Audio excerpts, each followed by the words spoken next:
ஒன்று இராஜாக்கள் 5ஆம் அதிகாரம். 1. சாலொமோனை அவனுடைய பிதாவின் ஸ்தானத்தில் ராஜாவாக அபிஷேகம் பண்ணினார்கள் என்று தீருவின் ராஜாவாகிய ஈராம் கேள்விப்பட்டு தன் ஊழியக்காரரை அவனிடத்தில் அனுப்பினான். ஈராம் தாவீதுக்குச் சகல நாளும் சிநேகிதனாயிருந்தான். 2.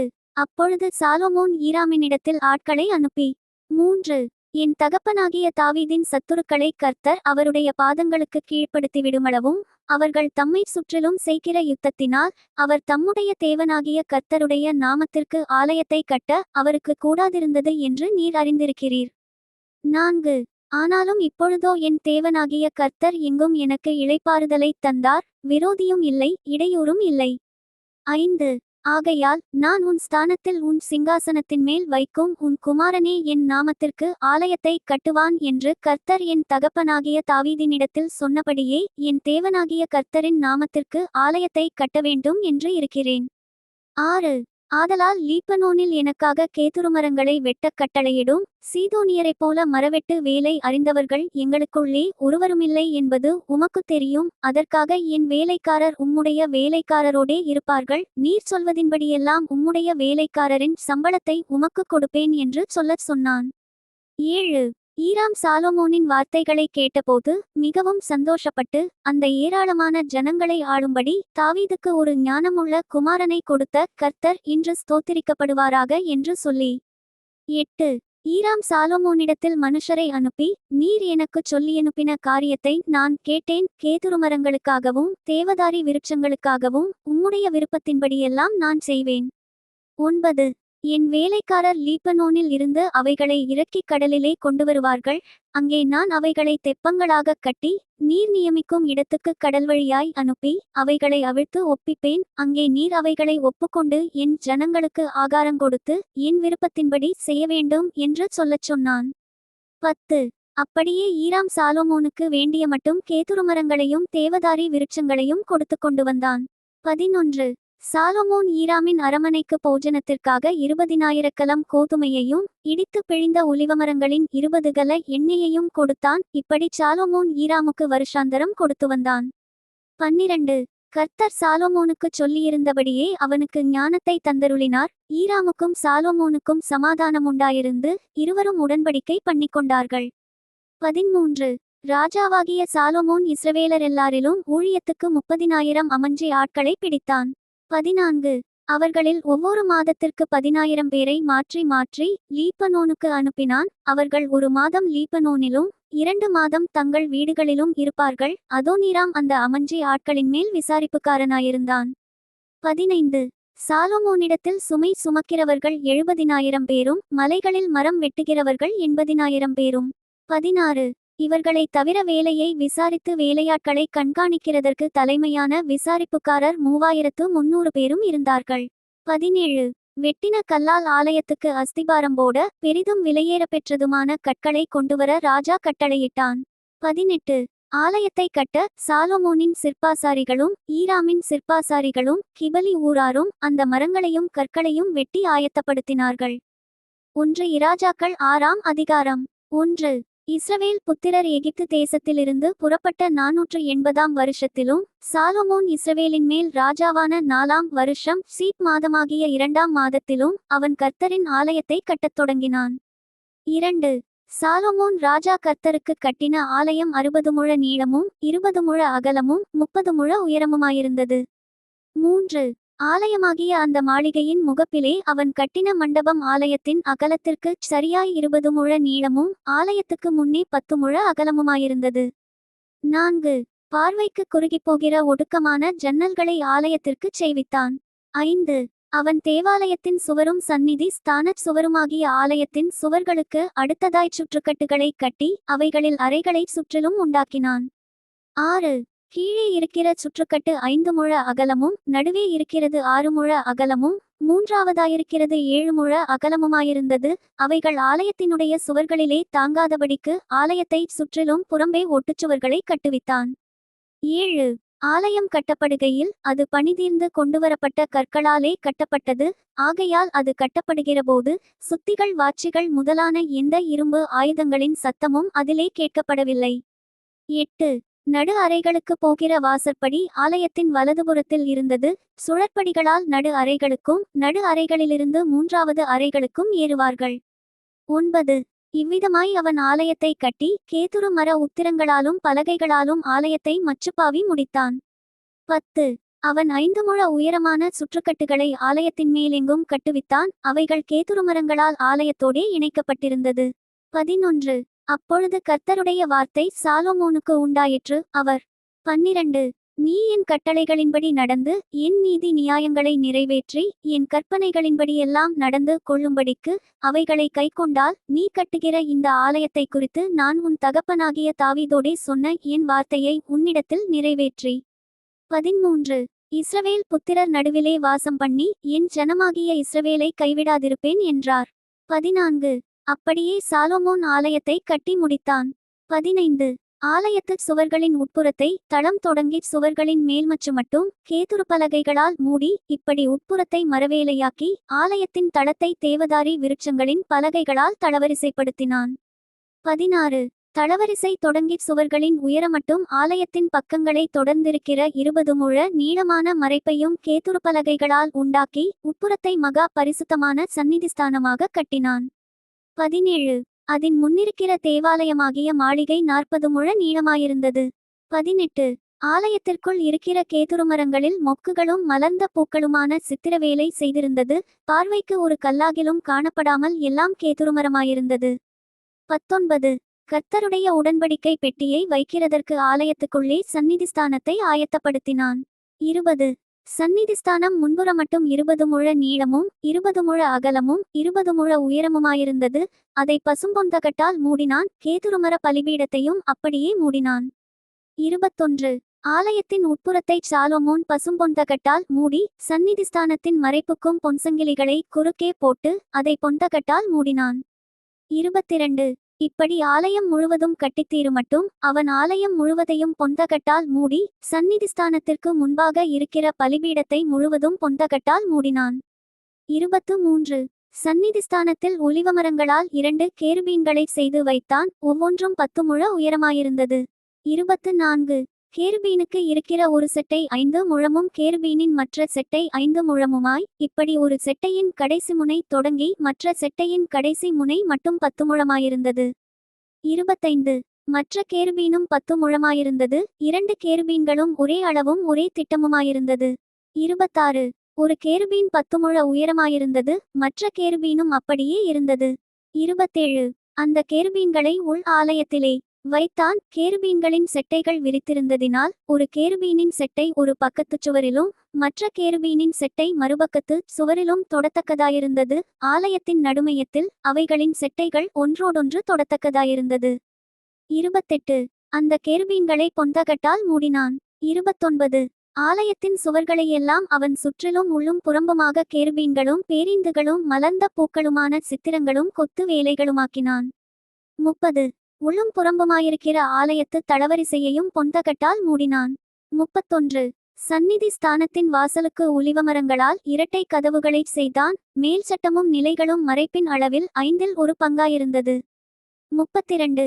ஒலிவமரமான அந்த 2 கதவுகளில் அவன் கேருபீன்களும் பேரீந்துகளும் மலர்ந்த பூக்களுமான சித்திரங்களைச் செய்து அந்த கேருபீன்களிலும் பேரீந்துகளிலும் பொன்பதியத்தக்கதாய் பொந்தகட்டால் மூடினான். 33. இப்படி தேவாலயத்தின் வாசலுக்கும் ஒலிவமர நிலைகளைச் செய்தான். அது சுவர் அளவில் 4 பங்காயிருந்தது. 34. அதின் 2 கதவுகளும் தேவதாரி பலகைகளால் செய்யப்பட்டிருந்தது. ஒரு கதவுக்கு 2 மடிப்பு பலகைகளும் மற்ற கதவுக்கு 2 மடிப்பு பலகைகளும் இருந்தது. 35. அவைகளில் கேருபீன்களும் பேரீந்துகளும் மலர்ந்த பூக்களுமான சித்திர வேலையைச் செய்து சித்திரங்களுக்குச் சரியாகச் செய்யப்பட்ட பொந்தகட்டால் அவைகளை மூடினான். 36. அவன் உட்பிரகாரத்தை 3 வரிசை வெட்டின கற்களாலும் ஒரு வரிசை கேதுரு பலகைகளாலும் கட்டினான். 37. 4ஆம் வருஷம் சிப் மாதத்திலே கர்த்தருடைய ஆலயத்துக்கு அஸ்திபாரம் போட்டு 38. 11ஆம் வருஷம் பூல் என்னும் 8ஆம் மாதத்திலே அந்த ஆலயம் முழுதும் சகல சட்டதிட்டத்தின்படியே ஒரு பங்கும் குறையாமல் கட்டித்தீர்ந்தது. அவன் அதை கட்டி முடிக்க 7 வருஷம் சென்றது. 2 நாளாகமம் 2ஆம் அதிகாரம். 1. சாலொமோன் கர்த்தருடைய நாமத்திற்கு ஒரு ஆலயத்தையும் தன் ராஜரிகத்திற்கு ஒரு அரமனையையும் கட்ட நிர்ணயம் பண்ணி 2. சுமை சுமக்கிறதற்கு 70,000 பேரையும் மலையில் மரம் வெட்டுகிறதற்கு 80,000 பேரையும் இவர்கள் மேல் தலைவராக 3,600 பேரையும் எண்ணி ஏற்படுத்தினான். 3.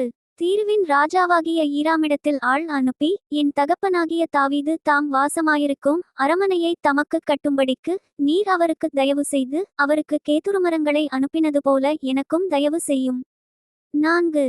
இதோ என் தேவனாகிய கர்த்தருக்கு முன்பாக சுகந்தவர்க்கங்களின் தூபம் காட்டுகிறதற்கும் சமூகத்தப்பங்களை எப்போதும் வைக்கிறதற்கும் காலையிலும் மாலையிலும் ஓய்வு நாட்களிலும் மாதப்பிறப்புகளிலும் எங்கள் தேவனாகிய கர்த்தரின் பண்டிகைகளிலும் இஸ்ரவேல் நித்திய காலமாகச் செலுத்த வேண்டியபடி சர்வாங்க தகன பலிகளைச் செலுத்துகிறதற்கும் அவருடைய நாமத்திற்கு ஒரு ஆலயத்தை கட்டி அதை அவருக்கு பிரதிஷ்டை பண்ணும்படி நான் எத்தனித்திருக்கிறேன். 5. எங்கள் தேவன் எல்லா தேவர்களை பார்க்கிலும் பெரியவர், ஆகையால் நான் கட்டப்போகிற ஆலயம் பெரியதாயிருக்கும். 6. வானங்களும் வானாதிவானங்களும் அவரை கொள்ளக்கூடாதிருக்க அவருக்கு ஒரு ஆலயத்தை கட்ட வல்லவன் யார்? அவர் சந்நிதியில் தூபங்காட்டுகிறதற்கே ஒழிய வேறே முகாந்தரமாய் அவருக்கு ஆலயம் கட்டுகிறதற்கு நான் எம்மாத்திரம்? 7. இப்போதும் என் தகப்பனாகிய தாவீது குறித்தவர்களும் என்னிடத்தில் யூதாவிலும் எருசலேமிலும் இருக்கிறவர்களுமாகிய நிபுணரோடு பொன்னிலும் வெள்ளியிலும் வெண்கலத்திலும் இரும்பிலும் இரத்தாம்பர நூலிலும் சிவப்பு நூலிலும் இளநீல நூலிலும் வேலை செய்ய நிபுணனும் கொத்துவேலை செய்ய அறிந்தவனுமாகிய ஒரு மனுஷனை என்னிடத்தில் அனுப்பும். 8. லீபனோனிலிருந்து கேதுருமரங்களையும் தேவதாரி விருட்சங்களையும் வாசனை மரங்களையும் எனக்கு அனுப்பும். லீபனோனின் மரங்களை வெட்ட உம்முடைய வேலைக்காரர் பழகினவர்களென்று அறிவேன். எனக்கு மரங்களை திரளாக ஆயத்தப்படுத்த என் வேலைக்காரர் உம்முடைய வேலைக்காரரோடுங்கூட இருப்பார்கள். 9. நான் கட்டப்போகிற ஆலயம் பெரியதும் ஆச்சரியப்படத்தக்கதுமாயிருக்கும். 10.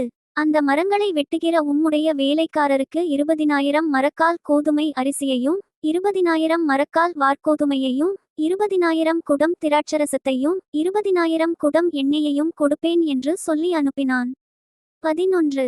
அப்பொழுது தீருவின் ராஜாவாகிய ஈராம் சாலோமோனுக்கு பிரதியுத்தரமாக, கர்த்தர் தம்முடைய ஜனத்தை சிநேகித்ததினால் உம்மை அவர்கள் மேல் ராஜாவாக வைத்தார். 12.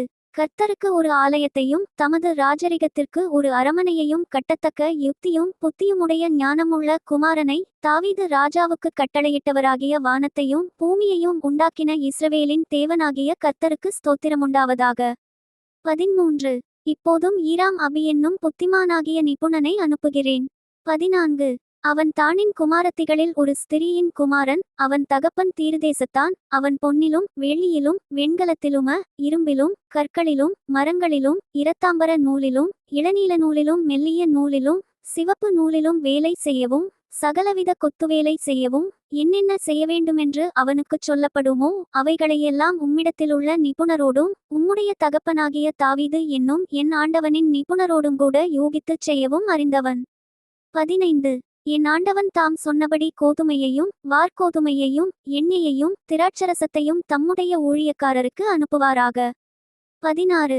நாங்கள் உமக்கு தேவையான மரங்களையெல்லாம் லீபனோனிலே வெட்டி அவைகளை தெப்பங்களாய் கட்டி கடல் வழியாய் யோப்பா மட்டும் கொண்டு வருவோம். பிற்பாடு நீர் அவைகளை எருசலேமுக்கு கொண்டு போகலாம் என்று எழுதி அனுப்பினான்.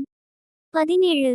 தன் தகப்பனாகிய தாவீது இஸ்ரவேல் தேசத்திலுண்டான மறுஜாதியாரையெல்லாம் எண்ணித் தொகையிட்டது போல சாலொமோனும் அவர்களை எண்ணினான். அவர்கள் 1,53,600 பேராயிருந்தார்கள்.